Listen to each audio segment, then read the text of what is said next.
Hey guys, welcome back to our channel Sharma ji का बेटा imbibe complex concepts. Internet पर आपको बहुत सारे एक्शंस और रिएक्शंस देखने को मिल रहे हैं जब से इंटरनेशनल सेलिब्रिटीज ने किसान आंदोलन के बारे में बोलना शुरू किया है। आज के वीडियो में हम इसी मामले को जानने की कोशिश करेंगे कि आखिर ये पूरा मामला है क्या। सबसे पहले समझते हैं कि इसकी शुरुआत कहाँ से हुई। एक पॉप सिंगर है जिनका नाम है रियाना, जो बारबेडस से आती है। बारबेडस नॉर्थ अमेरिका के कैरिबियन आइलैंड में एक छोटा सा देश है। उन्होंने मंगलवार की रात को ट्वीट किया और पहली इंटरनेशनल सेलिब्रिटी बन गई जिसने किसान आंदोलन के बारे में बोलना शुरू किया। उसके बाद कई इंटरनेशनल पर्सनैलिटीज जैसे Greta Thunberg, actor John Cusack, America की वाइस प्रेसिडेंट कमला हैरिस की भांजी मीना हैरिस और porn star turned model Mia Khalifa ने इसके बारे में बोला। रियाना ने अपने ट्वीट में एक लिंक शेयर किया जहां इंटरनेट फ्रीडम के बारे में बोला गया था कि भारत सरकार ने दिल्ली बॉर्डर पर इंटरनेट को कट कर दिया है। रियाना का कहना था कि ये कहीं न कहीं गलत है। मीना हैरिस ने यूएस में हुए कैपिटल हिल के अटैक और किसान आंदोलन के संदर्भ में लिंक करते हुए कहा कि भारत सरकार जो एक्शन किसानों के ऊपर ले रही है वो गलत है। लेकिन इन सारी ट्वीट्स में ग्रेटा थनबर्ग की सबसे ज्यादा बात हो रही है। सबसे पहले हम आपको ये बताते हैं कि ग्रेटा थनबर्ग है कौन। ग्रेटा थनबर्ग एक 18 साल की स्वीडिश एनवायरमेंटल एक्टिविस्ट हैं जो दुनिया के बड़े लीडर्स को क्लाइमेट चेंज को रोकने के लिए इमीडिएट एक्शन लेने के लिए चैलेंज करती रहती हैं। उन्होंने सबसे पहले ट्वीट किया कि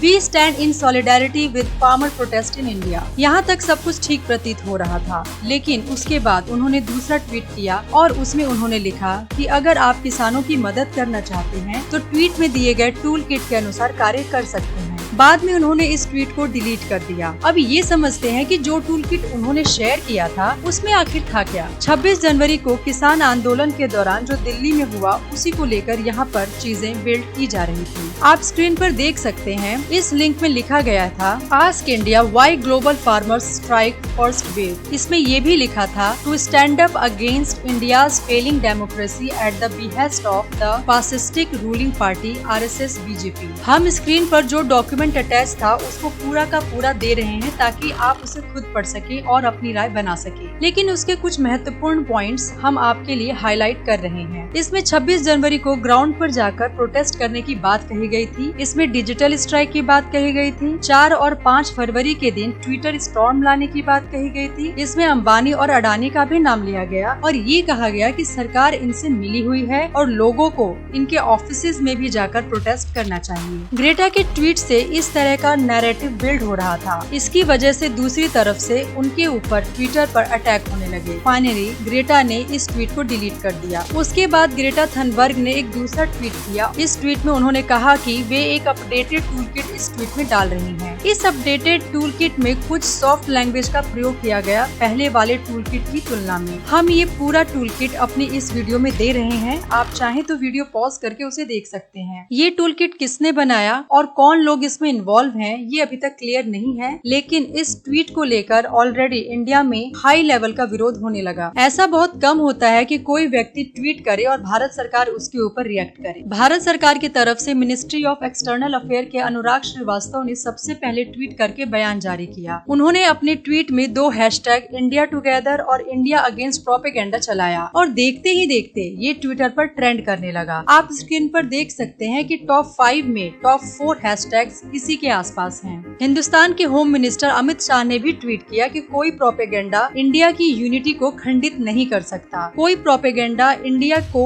नई ऊंचाइयां छूने से नहीं रोक सकता। सारा हिंदुस्तान इकट्ठा और एक साथ खड़ा है ऊंचाइयों को हासिल करने के लिए। इसके बाद कई सारे सेलिब्रिटीज जैसे सचिन तेंदुलकर, अक्षय कुमार, लता मंगेशकर के द्वारा इंडिया टुगेदर और इंडिया अगेंस्ट प्रोपेगेंडा को लेकर ट्वीट किया गया। हम आपसे अब ये डिटेल में डिस्कस करते हैं कि भारत सरकार ने अपने ऑफिशियल ट्वीट में क्या कहा। भारत सरकार ने कहा कि ये तीनों कानून पार्लियामेंट में फुल डिबेट और डिस्कशन के बाद वैध तरीके से पास किए गए हैं। ट्वीट में कहा गया कि एक किसानों का छोटा वर्ग इसके अगेंस्ट प्रोटेस्ट कर रहा है। गवर्नमेंट ऑफ इंडिया ने उनके प्रतिनिधियों से बातचीत का क्रम लगातार जारी रखा है। ऑलरेडी 11 दौर की बातचीत हो चुकी है। कुछ लोग अपने निहित स्वार्थ के कारण इस प्रदर्शन पर अपना एजेंडा थोपकर इसे डीरेल करना चाहते हैं। 26 जनवरी को हुई हिंसा इस बात की गवाही देता है। कुछ लोग निहित स्वार्थवश अंतर्राष्ट्रीय स्तर पर भारत के अगेंस्ट सपोर्ट मोबिलाइज करना चाहते हैं। दुनिया के कई हिस्सों में महात्मा गांधी की मूर्ति को तोड़ा गया। ये भारत और सभ्य समाज के लिए बहुत डिस्टर्बिंग है। भारतीय पुलिस ने बहुत संयम के साथ इस प्रोटेस्ट को हैंडल किया है। हम लोगों से आग्रह करते हैं कि इस तरह के मुद्दे पर अपना कमेंट देने से पहले इसको पूरी तरह से समझें। जब सेलिब्रिटीज इस तरह के मुद्दे पर सोशल मीडिया पर सेंसेशनल कमेंट लिखते हैं या हैशटैग चलाते हैं, वे ना तो सही है और ना ही रिस्पॉन्सिबल बिहेवियर है। यूएस की स्टेट डिपार्टमेंट जो फॉरेन अफेयर्स को देखती है, उसने कहा है कि यूएस इंडिया के नए फार्म लॉज को सपोर्ट करता है। ये मार्केट्स की एफिशिएंसी को इम्प्रूव करेगा। हमारे एनालिसिस के अनुसार तीनों फार्म लॉज किसानों के लिए नए आयाम खोलेंगे और ये किसानों की बेहतरी के लिए बेहद जरूरी है। इसमें सरकार को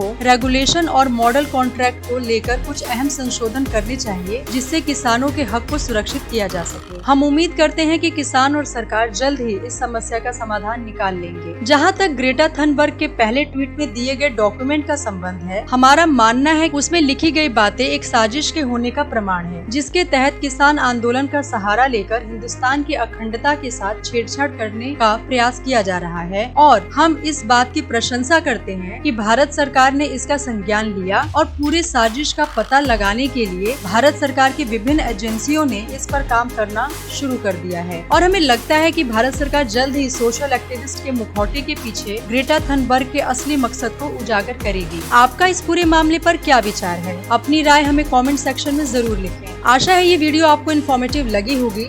वीडियो को लाइक और शेयर करें और हमारे चैनल को सब्सक्राइब करना ना भूलें। फिर मिलेंगे एक नई वीडियो के साथ। Thank you.